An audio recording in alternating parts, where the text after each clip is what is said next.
고난당할 것을 예언한 그런 내용의 말씀입니다. 우리가 지난 주일 오후에는 시편 22장을 통해서 예수님의 고난을 예언한 다윗이었습니다.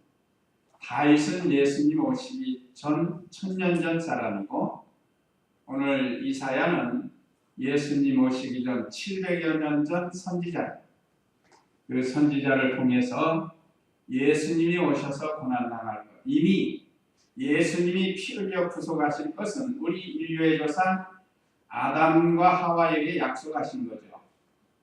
창세기 3장 21절에 짐승을 잡아 가죽옷을 입힐 때에 그 피를 흘려서 구속해주는 그 귀한 진리가 거기에 포함되어 있습니다.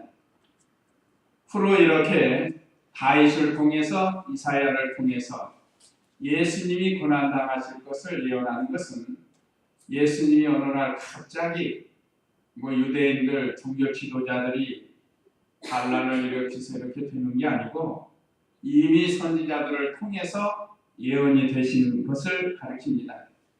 특별히 오늘 본문 이사야 선지자를 통해서 예언된 아주 자세히 예언이 됐습니다. 다윗을 통해서도 예언대로 이루어졌고 이사야를 통해서도 예언대로 이루어지는데, 우리가 이 고난 주간을 맞이해서 우리 예수님이 이런 고난을 당하셨구나, 다시 한번 우리가 기억하고 감사하면서 동참하는 그런 시간들 되시기 바랍니다. 먼저 여기 1절로 3절은 사람들이 예수님을 멸시할 것 예언합니다. 사람들이 예수님을 멸시할 것을 예언을 했죠. 둘째는 우리의 죄와 고난을 감당하실 것, 우리의 죄와 고난을 대신 담당하실 것을 4절에서 6절에 기록이 됐고, 그 다음에 7절에서 9절은 고난당하신 예수님이 잠잠하실 것을 예언했습니다. 보통 사람은 싸우자고 하고 같이 욕하고 해줄 텐데 예수님은 잠잠히 고난을 당하실 것을 예언했습니다. 마지막 10절로 12절은 대속의 제물이 되실 것. 대속의 제물. 구약시대에는 제물을 드려서 하나님 앞에 나아가 제사를 드렸는데, 이제 예수님이 구약시대에 있던 모든 제물의 실체로 오셔서 제물이 되실 것, 구속해 주실 것을 말씀하고 있습니다. 자, 그러면 이제 1절 읽어보시기 바랍니다. 우리가 전한 것을 누가 믿었느냐? 여호와의 팔이 누구에게 나타났느냐? 그는 주님 앞에서 연한 심같이 마른 땅에 뿌리같이 자라서 본 모양도 없고 틈새도 없으며 우리가 보기에 흠모할 만한 아름다운 것이 없다. 그는 멸시를 당하고 사람들에게 버림받았으며 슬픔을 많이 맛보고 경고를 아는 사람이다. 마치 사람들이 외면하는 자같이 그가 멸시를 당하였고 우리도 그를 귀하게 여기지 아니하였다. 네, 여기 1절에서 3절은 사람들이 예수님을 멸시하고, 아직 700년 전이니까 예수님이 아직 700년 후에 오시는 건데 하나님께서 이 사회를 통해서 예언이 됐습니다. 자, 1절 다시 보면 우리가 전한 것을 누가 믿었느냐? 우리가 전한 것, 이것은 그리스도의 복음을 가르칩니다. 복음. 예수님을 통해서 가르쳐 주시는 복음. 구약시대에는 예수님에 관한 말씀, 이게 복음이에요. 신약시대에는 예수님이 오셔서 직접 말씀을 선포하셨고 사도들을 통해서 또 기록이 됐는데, 자, 그리스도의 복음을 가르친다. 로마서 10장, 신약성경에서 로마서 10장 16, 17절 읽어보세요. 로마서 10장 16, 17절 240쪽. 그러나 그들 모두가 다 복음을 수고한 것은 아니라 이사야가 말하기를 주님 우리가 전하는 것을 누가 믿었습니까 했다. 그러므로 믿음은 들음에서 나며 들음은 그리스도의 말씀으로 말미암이다. 네, 그리스도의 말씀으로 말미암는다. 여기 오늘 이사야 선지자의 예언을 바울이 인용을 했습니다. 그래서 그러나 그들 모두가 다 복음을 순종한 것이 아니다. 복음을 순종한 것이 아니다 하고 이사야가 말하기를 주님 우리가 전하는 것을 누가 믿었습니까? 한 거 보니까 복음이다.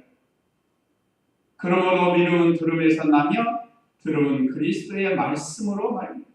말씀은 복음입니다. 그래서 예수님의 복음을 배척할 것을 가르칩니다. 예수님의 복음을 배척한다. 그래서 우리가 예수님의 일대기를 쭉 사복음서를 통해서 보면 얼마나 배척했습니까? 그야말로 고대하던 아브라함 때부터 약속에서 고대하던 메시아가 오셨는데도 그들이 오히려 배척을 했습니다. 참 안타까운 오늘날도 우리가 복음을 전하면 그걸 배척을 하는 받아들이지 않고 구약시대에도 하나님의 종들이 장차 그리스도 메시아가 오셔서 우리를 구원해 주실 복음을 전해드렸고 오늘 신약시대에는 사도들과 성도들이 이렇게 예수 그리스도 복음에 대해 재림에서 오실 예수님을 전해주는데 안 믿는다는 어떤 사람은 배척을 하고 반대하고 대적하고 그런 일들이 일어나는데 바로 이것이 오늘 이 말씀 예언대로 되고 있다는 겁니다. 또 여호와의 팔이 누구에게 나타났겠느냐? 여호와의 팔이 누구에게 나타났느냐? 하고 기록이 됐는데 여기 여호와의 팔은 능력의 팔을 가리킵니다. 우리 하나님의 능력의 팔, 이 팔을 오른팔, 팔은 능력을 나타내는 건데 자기 백성을 구원하시려고 능력으로 팔로 역사를 해서 이렇게 구원을 하려고 하셨지만 오히려 거역하고 도망가는 이스라엘 백성들도 그렇게 했고 오늘날 성도들도 그렇습니다. 날마다 말씀으로 우리에게 찾아오셔서 능력으로 보듬어주고 안아주고 이끌어주려고 하는데 자꾸 멀리 가는 거예요. 아버지가 직장에 갔다가 돌아와가지고 아장아장 다니는 아들 누구야 이리 오너라 그러면 아빠 하고 안으로 보면 피차가 좋잖아요. 아빠도 좋고 아기도 좋고 하고 도망가 하고 도망가 이리 와 하고 도망가 그러면 그 아빠의 마음이 얼마나 상하겠어요. 그러니까 그런 거와 같다. 하나님의 백성이 아버지 되시는 하나님을 능력의 팔 안에 들어가지 않냐. 자꾸 달아난다. 그냥 말씀을 불순종하고 나가는 것을 가르칩니다. 하나님 말씀을 거역하고 물러가는 것을 가르칩니다. 우리는 그런 생활 되지 말아야 합니다.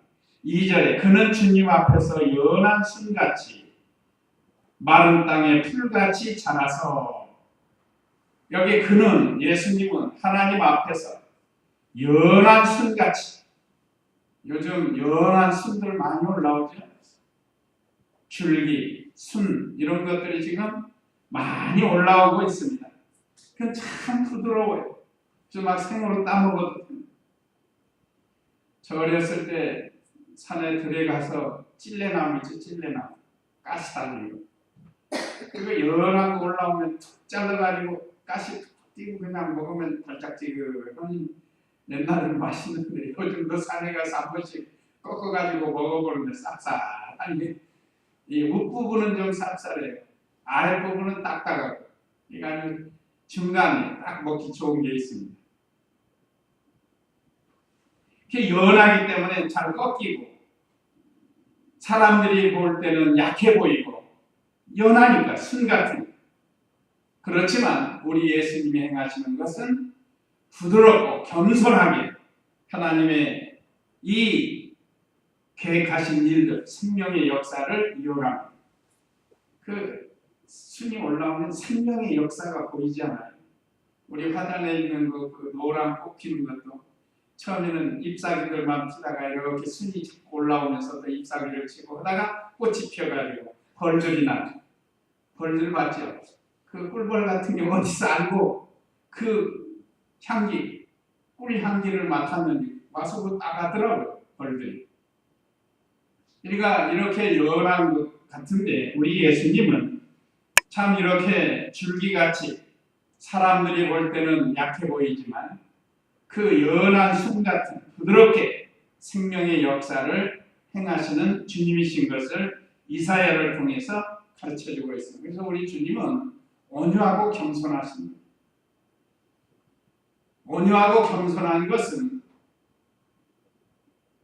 하나님의 말씀에 대해서 온유하고 겸손합니다. 한 번도 싸우고 다투고 하시는 분이 아니에요. 우리가 믿음 생활하다가 혹시 다툴 만한 일이 생긴다 할지라도 예수님을 배워서 싸우고 다퉈서는 안 된다. 아무리 자기 주장이 옳다고 하더라도 싸우면 마귀에게 지는 것이고 그때부터 이 마귀의 종로를 하게 되는 겁니다. 싸워서는 안 된다. 또 고운 모양도 없고 품체도 없으며 그랬습니다. 고운 모양도 없다. 이건 예수님은 보통 사람처럼 순수하지 뭐 특별히 미남도 아니고 미스터 코리아 같이 생긴 것도 아니고 그냥 평범한 인물이에요. 평범한 인물. 그렇다고 해서 예수님이 못생겼다는 것은 아닙니다. 중슬슬하신 분이에요. 중슬슬. 못생긴 것도 아니고 지나치게 잘생긴 것도 아니고. 그래서 우리 이 목사님 옛날에 너무 쫙 빼고 다니면 기생 오라비가 떠오르고 또 너무 또 못하고 다니면 하천이 꽃잎같이 생겨가지고 사람에게 멸시를 당합니다. 우리도 지나치게 사치하는 것도 옳지 않고 또 지나치게 너무 천하게 하는 것도 옳지 않다는 거예요. 언제나 우리는 중슬슬하게 이렇게 그게 예수님의 모습이에요. 모양도 없고 품체도 없다. 또 여기서는 가식이 없고 꾸밈이 없는 거예요. 오늘날 외모 지상주의가 돼가지고 얼마나 지금 꾸미고 다녀요. 뭐 이제는 아주 보통이에요. 뭐 보톡스 했다. 아주 그냥 대놓고 성형했다. 아주 대놓고 방송에서도 얘기하더라고요. 뭐 그 자체가 꼭 죄라고는 할 수 없지만 우리 예수님은 전혀 꾸밈이나 가식이 없습니다. 부모를 통해서 주신 그 몸을 가지고 주님의 일을 한 거예요. 어떤 사람들은 너무 거기에 빠져가지고 나는 너무 못생겼다. 그게 좌절해가지고 사는 거예요. 그거 옳지 않습니다. 뭐 하나님 다 똑같이 있는 게 아니잖아요. 재능도 다르고 외모도 다르고 성격도 다르고 그래서 인류 역사를 이끌어가게 하는데 대부분 다 비슷비슷하게 만들어가지고 누가 누군지를 잘 모르게 만들어놨어요. 지금 개성이 없단 말이에요. 개성이라는 거 하나님이 만들어준 건데 자 우리 예수님처럼 우리는 그저 가시게 꾸미고 그럴 필요가 없다. 단장하려면 뭘 단장을 하고요? 속사람을 단장해요. 속사람. 껍데기만 다 단장하고 속은 만들어지지 않고 앙칼지고 사납고 욕심 많고 그런 사람이면서 껍데기만 그냥 이렇게 가꾸려고 하는 그런 시대가 됐는데 그러지 말아요. 흠모할 만한 아름다운 것도 없다고 그랬습니다. 흠모할 만한 아름다운 것이 없다. 이 사람들이 문제. 좀 텔레비전 같은 데서 탤런트나 가수를 좀 괜찮은 그냥 애들이 좋아해. 애들이 얼마나 그거 좋아하고 흠모하는지 몰라요. 안 믿는 사람들은 그렇다 할지라도 우리 성도들은 우리는 누구를 흠모하고 사모해야 돼요? 우리가 흠모하고 사모하고 사랑할 분은 예수님이세요. 참으로 우리는 우리의 신랑 되신 예수님을 사랑하고 흠모하고 사모하는 그런 우리의 신앙이 돼야 된다. 오늘도 텐트 안에 이번 주간은 제가 산에 가서 좀 주로 있는데 하자길 날에 굳었지만 안개가 자욱하니 휘어가지고 그 안에서 빗방울이 뚝뚝 떨어지는 빈집에 떨어지는 소리 나는 그래도 얼마나 주님 안에 들어가 있는 그런 생활이 되니까 참 저는 좋았어요. 어떤 사람들은 밖에 나가면 찝쩍거리고 뭐 어쩌고 그러는데 저는 얼마나 감사한지 산에 안 가본 분들은 몰라요. 지금 가물어 가지고 풀들이나 나무들이 지금 물을 그리워하고 있고 낙엽들도 마찬가지예요. 전부 말라가지고 불티가 조금만 있어 확 타버립니다. 불 얘기가 나왔는데 태국에 갔을 때는 불이 그냥 그 기압 때문에 올라가지를 않네요. 그냥 밑에서만 그냥 쭉 타고 마는 거예요. 근데 우리나라는 불났다가 확 타고 올라가요. 그 기압 차이라고 해요. 내가 차 타고 그 시찰하는데 거기도 막 불이 튀어나더래요. 지금 건기니까 불을 질러놨어야 돼. 우리나라 논두렁 밭두렁 불 질러놓은 것처럼. 그런데 막 걱정 사람이 아무도 없어요. 불은 났는데 그래서 왜 그럽니까 하고 이제 동행하는 그 목사님께 물어보니까 여기는 이 기압 때문에 불이 올라가지를 않는다. 일정 부분 올라가면 그냥 거기서 다 꺼진대. 참 신기했더라고요. 어쨌든 참 우리 예수님은 흠모할 만한 아름다운 모습이 없답니다. 우리는 예수님을 흠모하고 살아요. 세상 사람들, 죄인들은 예수님을 흠모하지 않습니다. 우리는 예수님을 사랑하기 때문에 예수님을 흠모하고 살아요.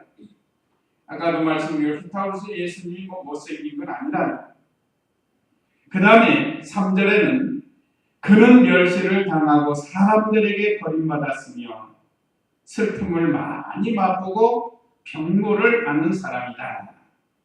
사람들에게 멸시받고 버림당하고 슬픈 일을 많이 당하셨습니다. 아마 사람으로서 제일 고난당하시고 슬픔당하시고 멸시당하시고 한 분이 우리 예수님일 겁니다. 그래서 우리가 이 세상 살다가 조금 누가 나 뭐하라고 해도 예수님은 나보다 더했다. 그렇게 생각을 해야 됩니다. 그 많은 사람들, 유대 종교 지도자들, 정치가들, 심지어 예수님을 따라다니는 제자들까지도 예수님을 버리고 도망갔다. 한번 마태복음 26장 56절 마태복음 26장 56절 한번 읽어보시기 바랍니다.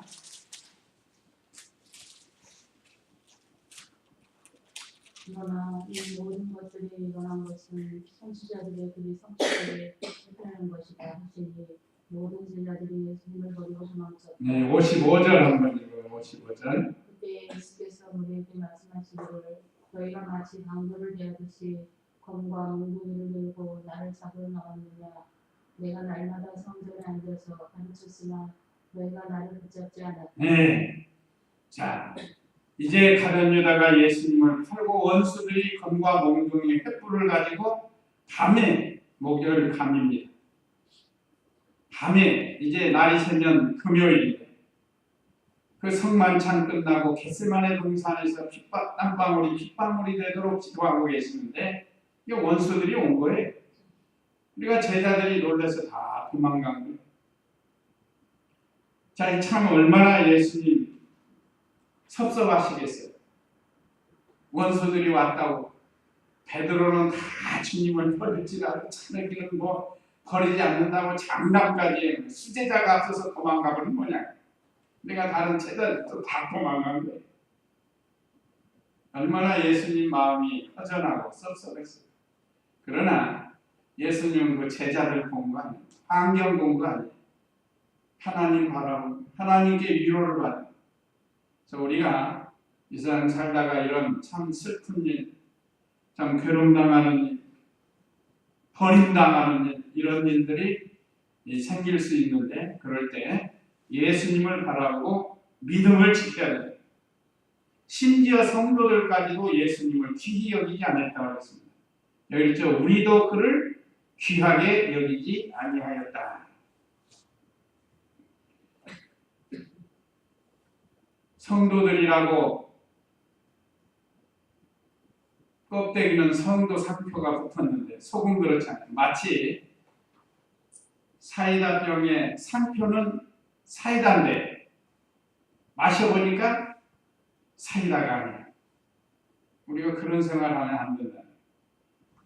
진짜가 돼야 돼. 진짜. 성도라는 상표가 있으면 생활도 성도가 돼야 돼. 껍데기는 성도인데 아는 성도 생활을 하지 못한다. 언행심사가. 그거는 마치 아까 말씀드린 껍데기 상표는 칠성 사이다인데 안에는 사이다 맛이 안 난다. 이것은 옳지 않다는 거죠. 그래서 오늘 저와 우리 성도님들은 오늘 여기 이스라엘 백성과 성도들이 예수님을 귀히 여기지 않았다. 예수님을 귀히 여기지 않았다. 우리도 그를 귀하게 여기지 아니하였다. 이것이 잘못된 거예요. 우리는 이런 생활해서는 안 된다는 거예요. 순교자들처럼 끝까지 주님을 사랑하고 부인하지 말고 도망가지 말고 베드로도 도망갔는데 제자들도 도망갔는데 우리는 더 도망가야지. 그러면 안 돼. 그거 하지 말라고 이 성경을 기록해 놓은 거니까. 그 다음에 4절 읽어보세요. 4절. 참으로 그는 우리의 분고를 지고 우리의 슬픔을 당하였으나 우리는 그가 징벌을 받고 하나님께 받으며 고난을 당한다고 생각했다. 그가 찔린 것은 우리의 힘을 때문이며 그가 상처를 받는 것은 우리의 죄악 때문이다. 그가 징벌을 받음으로 우리가 평화를 누리고 그가 택지에 받음으로 우리가 징을 받았다. 예. 자, 이제 우리의 죄와 고난을 담당하신 예수님이 참으로 그는 우리의 병고를 치고 우리의 슬픔을 당하였으나 우리는 그가 징벌을 받고 하나님께 맞으며 고난을 당한다고 생각하였다. 우리의 질병과 고통과 슬픔을 담당하신 분입니다. 우리가 당할 것을 예수님이 대신 당하신 거고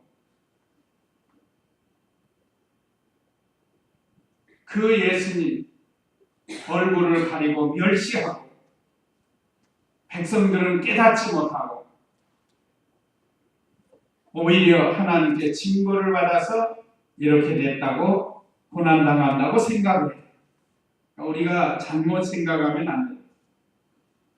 자, 5절은 요절인데 그가 찔린 것은 우리의 허물 때문이 그가 상처를 받은 것은 우리의 죄악 때문이다. 그가 찔렸다. 우리가 지난 22장 시편 22장에서도 손과 발에 찌름을 당했다고 그랬죠. 머리에 찌림 당하시고 손과 발 옆구리에 찌름을 당하신 것. 그 예언대로 된 거예요. 그 왜 그런가? 우리의 허물은 죄를 가르칩니다. 우리의 죄 때문에 예수님이 찔림을 당하셨다. 또 그가 상처를 받은 것은 우리의 죄악 때문이다. 구역에는 상함을 받았다. 머리에서 발끝까지 성한 곳이 없이 상함을 받았죠. 우리가 그 십자가에 매달린 예수님 사진이나 이런 거 보면 그렇잖아요. 머리에서부터 온몸 성한 곳이 없어요.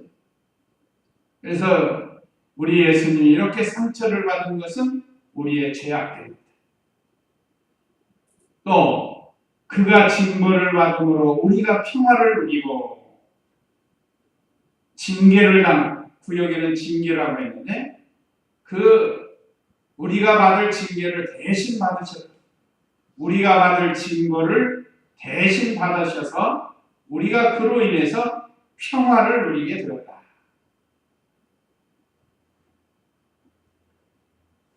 또 그가 채찍에 맞음으로 우리가 고침을 받았다. 우리가 맞아야 할 죄를 대신 맞으신 것 얼마나 감사해요. 참 우리가 당해야 할 온갖 고난을 예수님께서 다 당하셨습니다. 이로 인해서 우리의 허물과 죄가 사함받고 이렇게 평화를 누리게 된 거죠.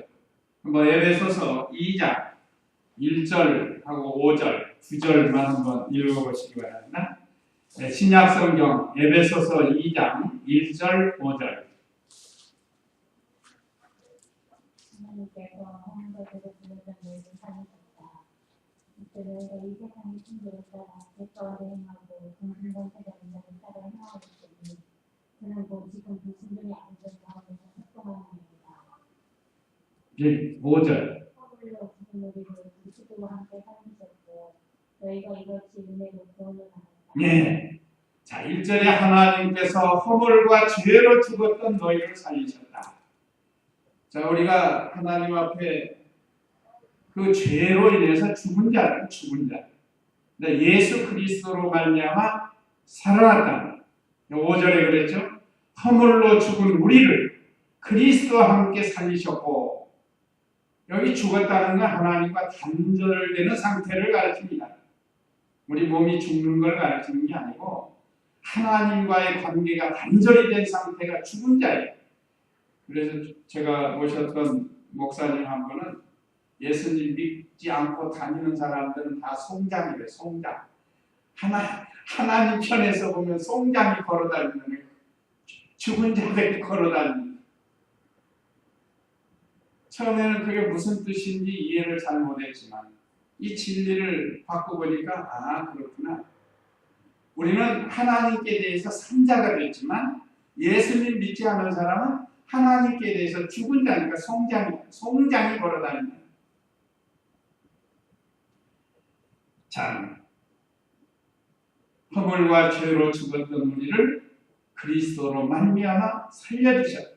그래서 우리가 죄사함을 받고 평화를 누립니다. 6절 읽어보세요. 우리는 모두 약같이 방황하여 각기 제 길로 갔으나 여호와께서는 우리 모두의 죄를 그에게 넘겨 씌우셨다. 그는 짓밟히고 괴롭힘을 당하여도 그 입을 열지 않았으며 도수장으로 끌려가는 어린 양 같고 풀 깎는 사람 앞에 양같이 잠잠하여 그 입을 열지 아니하였다. 예. 자, 우리는 모두 양같이 방황하여 각기 제 길로 갔으나 그 양이 말이에요. 고집이 좀 있대요. 고집이. 그래서 자꾸 자기 길로 가려고 그러는데, 그래서 그 개나 이런 걸 옆에서 해놓으면 이게 멀리 가지를 않는 거예요. 그리고 양은 3m 이상을 못 본다고 한 거예요. 그래서 잘못 가면 구름통에 빠지고 가시덤불에 빠진다는 거예요.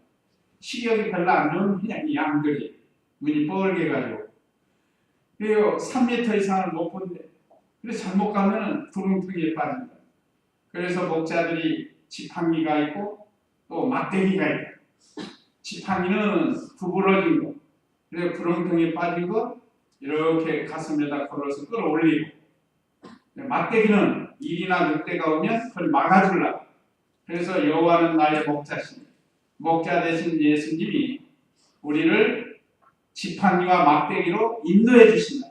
우리가 자꾸 곁길로 가고 잘못된 길로 가고 또 이리가 오고 그럴 때는 목자장이신 우리 예수님께서 때로는 지팡이로 우리를 이끌어 주시고 막대기로 원수들을 대적들을 막아주시고 그러면서 우리를 인도해 나가십니다.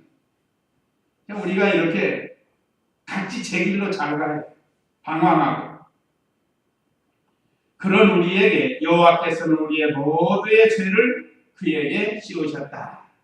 우리 예수님은 아버지의 말씀을 그대로 순종하셔서 우리가 멸망당해야 마땅하지만 예수님이 대신 멸망의 길을 하신 거예요. 감당해 주신 겁니다. 그렇지만 우리 예수님은 멸망할 수가 없죠. 일은 아니에요. 우리의 대신 가신 것이지 예수님이 멸망하는 일은 아니에요. 7절에 그는 짓밟히고 괴롭힘을 당하여도 그 입을 열지 않았으며 도수장으로 끌려가는 어린 양 같고 풀 깎는 사람의 앞에 양같이 잠잠하여 그 입을 열지 않았다. 우리 예수님은 마치 심한 욕설을 해도 대신 욕하지 않고, 어떤 사람 욕하면 저보다는 어디 이렇게 가는데 자동차 문제로 둘이 시비가 붙은 거냐. 그것도 아파트 단지 안에요. 처음에는 뭐 큰 소리 하더니 나는 막 그냥 X 해가면서 막 얼마나 싸우는지. 그러다가 큰일 나게 걱정되더라고. 내가 멀리 떨어져 있으니까 아저씨들 싸우지 마세요. 저러다가 싸우다가 감정이 폭발하면 무슨 일이 할지 몰라요. 요즘 말리는 사람도 위험하다고 하는데 그래도 한마디 해줬죠. 멀리 떨어졌으니까 뭐 누군지 모를 거 아니. 그러니까 우리 예수님은 아무리 심한 욕을 해도 대신 욕하지 않으셨어요. 그냥 잠잠히 고난을 당하신 것, 망신을 주어도 창피를 당해도 그냥 잠잠히 하신 거예요. 근데 우리 성도들이 어떤 때 조금 자존심 상하면 풀어져가지고 성도가 예수님을 배워가지고 그러면 안 돼. 우리 성도들도 그러면 안 됩니다. 가정에서도 그렇고 특히 교회 안에서 서로가 의견이 달라서 뭐 좀 오해가 있을 수 있고 하는데 한 번 틀어지면 그냥 몇 달씩 말하지 않고 그래 그게 가지고 되겠어요. 우리 예수님을 배우는 거예요. 도수장에 끌려가는 어린 양같이 털 깎이는 양처럼 잠잠했습니다. 이걸 베드로가 어떻게 기록을 했는가? 베드로전서 2장 22절 23절 여기도 한번 읽어보시기 바랍니다. 베드로전서 2장 22, 23절 그분은 죄를 짓지 않으셨고 그분의 입에는 거짓이 없으셨으나 그분은 노역을 당하셨으나 노역으로 받지 않으셨고 고난을 당하셨으나 위협하지 않으셨으며 공의롭게 심판하시는 분께 맡기셨다. 그분이 남에 관해 자기 몸으로 우리의 죄를 친히 짊어지셨으니 이는 우리가 죄에 대하여 죽고 우리에 대하여 살게 하시는 것이다. 그분이 씻기게 맞아 상하심으로 너희가 나음을 얻었다. 너희가 전에는 양과 같이 길을 잃었으나 이제는 너희 영혼의 목자와 감독 되신 분께로 돌아왔다. 예, 우리 예수님에 대해서 소개합니다. 그분은 죄를 짓지 않으셨고 그분의 입에는 거짓이 없으셨으며 그분은 모욕을 당하셨으나 모욕으로 갚지 않으셨고 고난을 당하셨으나 위협하지 않으셨으며 공의롭게 심판하신 분께 맡겼다. 하나님께 맡겼다는 거예요. 그분이 나무에 달려 자기 몸으로 우리 죄를 친히 짊어지셨으니 이는 우리가 죄에 대하여는 죽고 의에 대하여는 살게 하시려는 것이다. 그분이 채찍에 맞아 상하심으로 너희가 나음을 얻었다. 베드로도 예수님을 3년 동안 모시면서 많은 신앙의 경험을 하고 베드로 전서를 기록했습니다. 우리도 예수님을 배워야 돼요. 또 8절 읽어보세요. 8절 그가 잡혀가 감금당하고 판결받았으니 그 세대 중에 누가 생각하기를 그가 산자의 땅에서 끊어지면 마땅히 형벌받을 내 백성의 죄악 때문이다 하였겠느냐. 그는 폭력을 행한 적이 없으며 그 입에 거짓이 없었으나 그의 무덤은 악인들과 함께 있었고 그의 묘실이 부자들과 함께 있었다. 예, 여기 감금당하고 재판을 받아도 잠잠하셨다. 그가 잡혀가 감금당하고 재판받았으니 그 세대 중에 누가 생각하기를 그가 산자의 땅에서 끊어지면 마땅히 형벌받을 내 백성이 죄악 때문이다 하였겠느냐. 이건 무슨 말씀인가 하면 택한 백성들의 죄를 대신 지고 곤욕, 핍박, 곤욕, 어려운 일을 당해도 그 시대 사람들이 깨닫는 자가 없다는 거예요. 알아주는 자도 없다는 거예요. 예수님이 누구 때문에 지금 저렇게 곤욕을 당하시는데 알아주는 자, 깨닫는 자가 없다. 근데 우리는 깨닫게 해주셨으니 감사하죠. 너무 감사한 이 말씀을 읽을 때마다 어떻게 우리가 이렇게 귀한 진리를 깨닫게 했는지. 우리 예수님은 누가 알아주지 않아도 묵묵히 자기 할 일 한 거예요. 그래서 우리도 교회 일 할 때, 믿는 일 할 때 누가 안 알아줘도 주님이 지금 보고 계시니까 주님 앞에서 주님의 일을 하는 거예요. 뭐 다른 거 없습니다. 그럼 주님이 알아주는 거예요. 그런 믿음이 되어야 된다 이 말이죠. 이것이 예수님이 걸어가신 길입니다. 또 9절은 악인들과 같이 출입을 당해도 잠잠하셨어요. 그는 폭력을 행한 적이 없으며 그 입에 거짓이 없었으나 그의 무덤은 악인들과 함께 있었고 그의 묘실이 부자들과 함께 있었다. 죄가 없으신 예수님은 악인과 같이 취급을 당했습니다. 그래서 어디에서 죽으신 거예요? 십자가에서.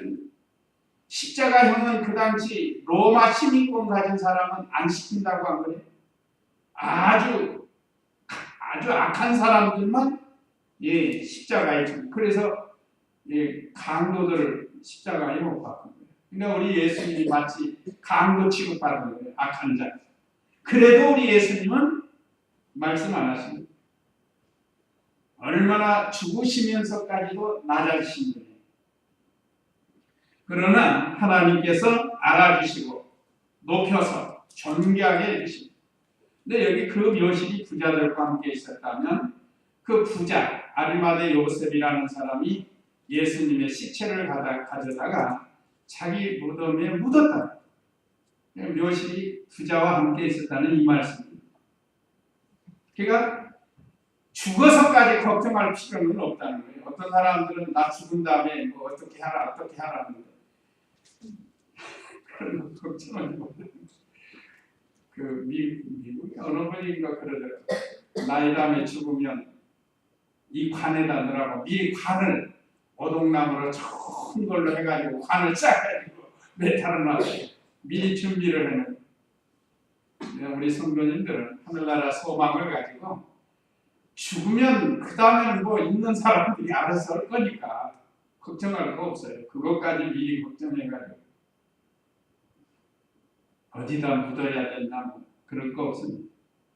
그냥 우리는 그날 믿는 일 잘 하다가 어느 날 갑자기 오라 하면 예 하고 가는 거죠.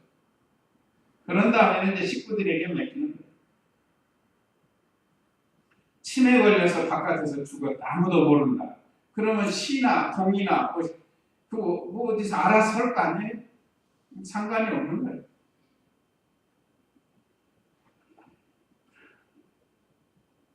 자, 그 다음에 10절 읽어보세요.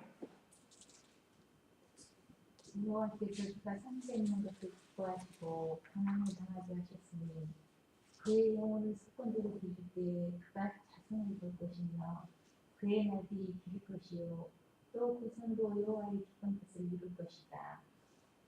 그가 자기 영혼을 수고한 것을 보고 만족할 것이니 내 요로운 종이 그의 지식으로 많은 사람을 의롭게 하며 또 그들의 죄를 친히 짊어질 것이다. 예, 여기 오늘 10절로 12절은 대속의 제물이 되실 것을 예언했는데 첫째는 육체와 영혼까지 속건제로 드리셨습니다. 육체와 영혼까지. 여호와께서 그가 상처 입은 것을 기뻐하시고 고난을 당하게 하셨으니 그의 영혼을 속건제로 드릴 때 그가 자손을 볼 것이며 그의 날들 길 것이요 또 그 손으로 여호와의 기쁜 뜻을 이룰 것이다. 여기 속건제는 속죄제의 한 유형입니다. 레위기 1장, 2장, 3장, 4장, 5장에 보면 구약 시대에 5대 제사가 거기에 기록되어 있는데 거기에 속건제도 있고 속죄제도 있고 번제도 있고 화제, 소제도 있고 이렇게 있습니다. 그런데 그 중에 하나 속건제, 제물을 바꾸어서 배상하는 것. 속건제라는 건 제물을 바꾸어서 배상해주는 그런 제사라는 것. 그러니까 우리 예수님이 우리 대신 죽어주신 거예요. 구약시대에는 전부 제물로 드렸지만 이제는 제물 대신 예수님 자신을 속건제로 드려주신 거예요. 몸만 드린 게 아니고 영혼까지 수고해 주신 거예요. 영혼까지. 그러니까 다 주신 겁니다. 우리를 위해서. 몸도 주시고 마음도 주시고 영혼도 주시고 참 얼마나 큰 사랑을 받았는지 몰라요. 감사하죠? 예수님께서 이렇게 다 우리를 위해서 죽어주시는 그가 자기 영혼에 수고한 것을 보고 만족할 것이니 내 의로운 종이 그의 지식으로 많은 사람을 의롭게 하며 또 그들의 죄를 친히 짊어질 것이다. 근데 여기 아까 10절 그가 자손을 볼 것이요 그의 날들이 길 것이요 했는데 이건 예수님 믿는 자들을 가르칩니다. 자손은 예수님을 믿는 자들을 가르쳐요. 또 영적 후손들을 가르칩니다. 그 날들이 길 것이요 하면 끊어지지 않는다는 그걸 가르치는 거예요. 그래서 사도 바울도 디모데를 믿음의 아들이라고 했잖아요. 믿음의 아들. 자기가 낳은 아들. 바울은 결혼을 안 했으니까. 믿음으로 낳은 아들 또는 복음으로 낳은 아들이다. 그러니까 예수님 믿어서 자손들이 생깁니다. 이걸 가르치고 또 끊어지지 않는 것 이걸 가르치는 것. 11절에서는 모든 택한 백성을 의롭게 했습니다. 예수님 믿어서 구원받은 모든 택한 백성을 의롭게 해주신 것.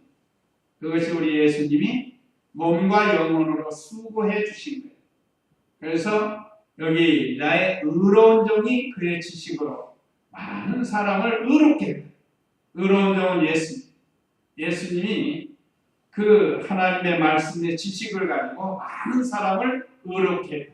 그래서 오늘날 우리도 그 많은 사람이 의롭게 돼요. 이 자리에 들어간 겁니다. 그래서 우리가 예수님 믿고 죄사함 받고 의롭게 된 거예요. 우리 예수님이 죄를 다 짊어지셨어요.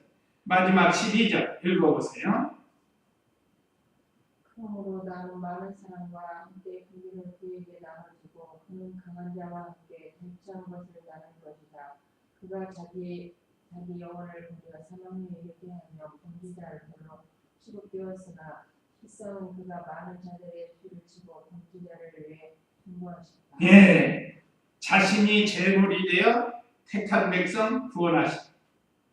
우리 예수님이 친히 제물이 되어서 택한 백성들을 구원하셨다.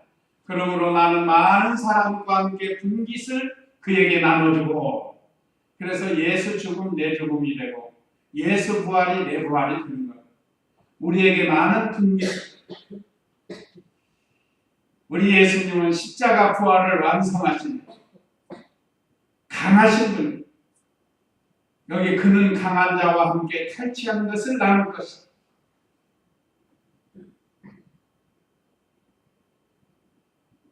많은 자의 죄를 대신 짊어지시고 그가 자기 영혼을 버려 사망에 이르게 합니다. 우리 예수님이 우리 대신 죽어주셨다 이 말. 또 범죄자들로 취급이 되었으나 실상 아까 이미 다 말씀드린 거 결론입니다. 예수님이 강도와 같이 취급당하죠. 그렇지만 그가 많은 자들의 죄를 지고 범죄자를 위해 중보해. 중보라는 건 중간에서 역할을 하나님과 우리 사이의 중보자가 되어서 원수되었던 우리를 하나님께로 인도해주는 중보 역할을 하신 예수님이십니다. 그 일을 하십니다. 얼마나 감사합니다. 그래서 오늘 우리 이사야 53장을 통해서 예수님의 고난과 대속을 예언해 주셨는데 이 예언대로 700년 후에 예수님이 오셔서 다 이루신 것을 우리가 믿고 사는 겁니다. 얼마나 다시 한번 이 고난 주간을 맞이해서 예수님이 나를 위해 고난당하신 것을 기억하고 감사하면서 이제 부활절을 맞이할 수 있도록 해야 되겠습니다. 이제 다 같이 잠시 기도하겠습니다.